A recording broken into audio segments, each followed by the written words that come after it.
सदाशिवसमारम्भां व्यासशङ्करमध्यमाम् अस्मदाचार्यपर्यन्तां వందే గురు పరంపరాం.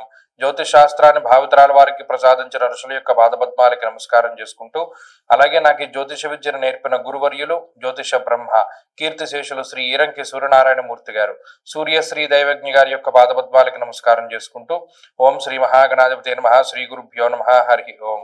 వీక్షకులందరికీ నమస్కారం. మిథున్ రాశి వారికి ఈ వారం గ్రహస్థితి సానుకూలంగా ఉన్నది. ప్రత్యేకించి ఈ వారం చివరిలో మారేటువంటి గ్రహములు ఏవైతే ఉన్నాయో, గురుగ్రహం గాని రవి గాని, ఆ రెండు కూడా దోషభూయిష్టమైనటువంటి స్థానాల నుండి మారిపోతూ ఉన్నారు. ప్రత్యేకించి గత 2 సంవత్సరాలుగా ఉన్నటువంటి ఏదైతే గురుబలం అనేటువంటిది లేని స్థితి ఉన్నదో ఆ స్థితి నుండి బయటపడతారు. ప్రత్యేకించి ఈ వారం చివరి నుండి గురుబలం వస్తుంది, చాలా గొప్ప విషయం. అర్ధాష్టమ రవి యొక్క దోషం కూడా ఈ వారం చివరిలో పోతుంది. అంటే ఈ వారం చివరిలో ఈ 2 మంచి విషయాలు కూడా మిథున్ రాశి వారికి ఒక గొప్ప ఉపకారాన్ని చేయబోతూ ఉన్నాయి. ప్రత్యేకించి ఈ మిగతా గ్రహాలు ఏవైతే ఉన్నాయో, అంటే శుక్రుడు గాని బుధుడు గాని యోగ్యమైనటువంటి స్థానాల్లో ఉంటూ చంద్రుని యొక్క బలంతో ముందుకు వెళుతూ ఉన్నటువంటి ఈ రాశికి ఈ దోషాలు 2 తగ్గడం, అర్ధాష్టమ రవి గాని అర్ధాష్టమ గురుడు గాని జన్మగురుడు గాని తొలగడం అనేటువంటిది చాలా ముఖ్యమైన విషయం.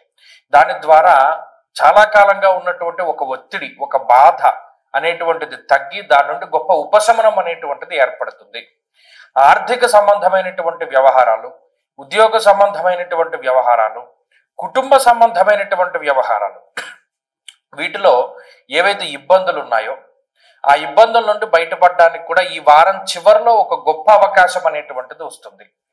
కాబట్టి గత వారాలతో పోల్చుకుంటే మిథున్ రాశి వారికి ఈ వారంలో ఫలితాలు ముఖ్యంగా ఈ వారం మధ్య నుండి యోగించడానికి అవకాశాలు ఎక్కువగా ఉన్నాయి. ఎందుకంటే చంద్రుని యొక్క బలం కూడా ఈ వారం మధ్య నుండి ఈ రాశి వారికి వస్తుంది.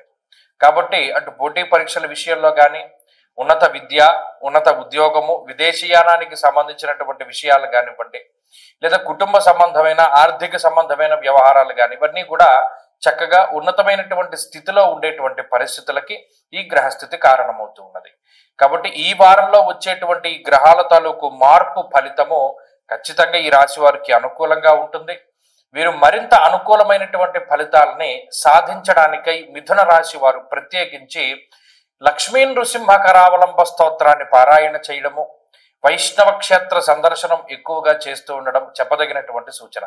ఈ వారంలో కలిసి వచ్చేటువంటి రోజు శుక్రవారంగా చెప్పవచ్చును. అదృష్ట సంఖ్య 4, అదృష్ట వర్ణము తెలుపు. తదుపరి కర్కాటక రాశి.